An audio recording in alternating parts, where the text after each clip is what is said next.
नवीद चौधरी साहब, आपसे मैं ये पूछना चाहती हूँ कि $6.5 अरब का ये कर्ज प्रोग्राम है। अगर IMF का ये प्रोग्राम 10 रोज रह गए हैं, रिन्यू नहीं होता, तो फिर पाकिस्तान कहाँ खड़ा है? पाकिस्तान महफूज जगह खड़ा है। अगर महफूज जगह ना होता तो सूरत हाल कुछ और होती। हमें दोस्त मालिक से जो इमदाद मिल रही है वो हमें डिफ़ाल्ट से बचा रही है। पाकिस्तान डिफ़ाल्ट नहीं होगा। जो बात इफ्तिखार साहब ने की है वो 100% दुरुस्त है। पाकिस्तान की मईशत एक मुनज़्ज़म मनसूबे के तहत गिरवी रखवाई गई थी, इसमें कोई ढकी छुपी बात नहीं है। उस पर कमीशन बनना चाहिए था, लेकिन अलमिया ये हुआ कि जिस वक्त तहरीक अदम एतमाद के जरिए हुकूमत तब्दील की गई तो उसके बाद ये तय कर लिया गया कि पाकिस्तान को अदम इस्तेहकाम की जानिब लेके जाना है, जिसमें हमारे इदारों ने बुनियादी रोल अदा किया। सही। जिस शख्सियत का हम नाम नहीं ले रहे वो कोई चीज़ नहीं है।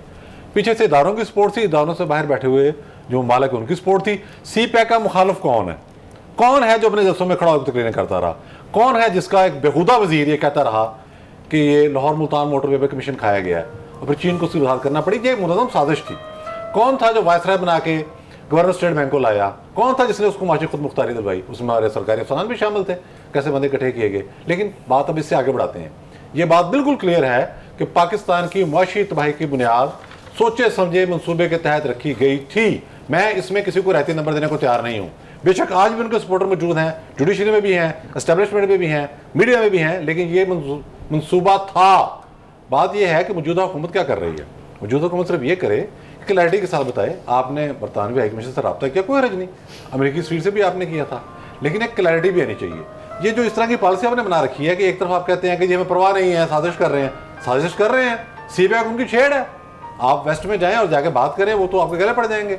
लेकिन बात यह है कि आप ये भी तो बताएं कि हल क्या है। अगर आप उस चीज़ में क्लैरिटी ले आते हैं और लोगों को बताने में कामयाब हो जाते हैं तो फिर आहिस्ता आहिस्ता ये प्रेशर टूटता जाएगा। और आखिरी बात मैं शेल की कर दूं। देखें, हर चीज़ को अपनी नाकामी नहीं समझना चाहिए।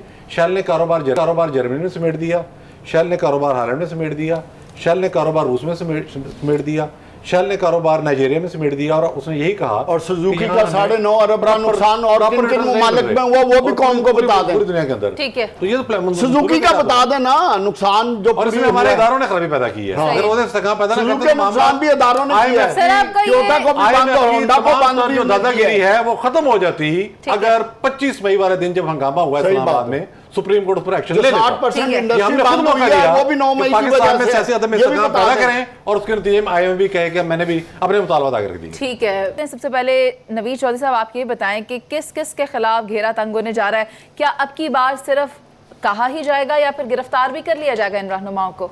देखें, अगर स्टेट का मूड ये होता को राय दी जानी है तो आपको इस तरह के हालात नज़र ना आते। बहुत मोहतात अंदाज से ही सही, थोड़ी रफ्तार आप कम ही समझ लें, लेकिन आप देखें कि 9 मई के वाक़यात के बाद अब घेरा तंग किया जा रहा है। जुमान पार्क के पास से कल मैं गुजरा था, शांति ही शांति थी। उससे पहले तो वहाँ से गुजरना माल था। तो अब ज़ाहिर है ये मुकदमात हैं और बड़े संजीदा नवीयत के मुकदमात हैं। गिरफ्तारी कब होगी? यकीनी तौर पर इस हवाले से जो बड़ी गिरफ्तारी है उस हवाले से भी उन्होंने देखना होता है कि कब करनी है और कैसे करनी है, लेकिन वो होगी। मामला क्या आ रहा है जिसकी निशानदेही करनी ज़रूरी है इस वक्त कि अब मिलिट्री इंस्टॉलेशंस पर जो हमले हुए तो यकीनन फ़ौजी अदालतों में मुकदमे उसके चलने हैं। उसके ख़िलाफ़ अब एक महाज बनाने की कोशिश की जा रही है जिसमें बाद साजिशी किस्म के वकला हैं और जुडिशरी के अंदर बैठे लोग भी हैं। उसकी बुनियादी वजह यह है कि 9 मई के वाक़यात की जितनी तहकीकात की जाएँ उतने ही राज आश्कार होते जा रहे हैं। आपको पता है एक साथ साहब भी जलसे में गई थी, तो जो मुतारा करने वाले लोग हैं उसमें रिटायर्ड अफसरान के अहले खाना भी शामिल हैं, कुछ आधा सरबस लोग भी होंगे। फिर ये भी एक कौमी अखबार में खबर शाया हो चुकी है और उसको चले हम ये कहते हैं मुबैना तौर पर ये हंगामा आ रहा है, इससे पहले तय कर लिया गया था कि ज़मानतें भी होंगी और किस पैटर्न पर होंगी ये भी बता दिया गया था। उसकी फिर ऑडियोज़ भी पकड़ी गई। तो ये मामला बड़ा गंभीर है, इसमें बहुत बड़े बड़े नाम आ रहे हैं। लेकिन मैं आपको एक बात बता दूँ कि अगर किसी को भी रायत इसमें मिली ये सोच कर के वो सौदे पर बैठा है ये ऑर्डर जारी कर देगा तो उसके बाद इदारे के इदारे उड़ जाएंगे। रियायत का कोई मौका नहीं है, ये काम आगे जाएगा। और जो लोग ये सोच रहे हैं कि वकला के कंधे रख के बंदूक चलाएंगे उनको जल्द ही एहसास हो जाएगा कि ये गलत फहमी भी बिल्कुल उसी तरह की गलत फहमी थी जैसे 9 मई को एक सोचे समझे मनसूबे के तहत मुल्क में फसाद बर्पा करने की कोशिश की गई और गले पड़ गई। तो वकला तहरीक भी नहीं चलेगी, टाइम फिश होगी, ये सारे लोग बुक होंगे अल्टीमेट। नवीद चौधरी साहब आप क्या कहते हैं? जी बिल्कुल, असल में ये सेटलमेंट होती है, एक इत्तेहादी हुकूमत है और उसमें मिलजुल के फैसले करने होते हैं। ज़का अशरफ साहब पाकिस्तान पीपल्स पार्टी की जानिब से उम्मीदवार थे सौदे के लिए, और यहाँ मैं आपको बताता चलूँ कि चेयरमैन पीसीबी का ओहदा इतनी अहमियत इख्तियार कर गया है और इतना पुरकशिश है कि सरदार लतीफ़ खोसा साहब जो अभी थोड़ी देर पहले कह रहे थे कि इमरान खान ने मेरे घर आकर मुझे ख़रीद लिया है, उनकी कीमत इतनी थी, वो कह रहे थे मुझे चेयरमैन पीसीबी बना दो। मुझे पीपल्स पार्टी के एक टॉप लीडर ने ये बात बताई थी, अपने बेटों के लिए बहुत मांगे थे और वो भी चेयरमैन पीसीबी लगना चाह रहे थे। अगर मेरे इख्तियार में होता तो मैं पीजे मीर साहब जैसे किसी प्रोफेशनल को चेयरमैन पीसीबी लगाता। बहरहाल ये सिर्फ 2 दफ़ा मैंने किया गया है लेकिन होया नहीं। लेकिन मैं होता तो मैं कर देता। तो नजम साहब का जो दौर है वो कामयाबियों का दौर है और प्रोफेशनलिज्म का दौर है। आप देखें कि जब टेस्ट क्रिकेटर की हुकूमत थी तो हमारे क्रिकेटर का क्या हाल था। जब नजम सेठी साहब की बात कर रहा हूँ, जब वो चेयरमैन बने तो क्या मामला हुआ।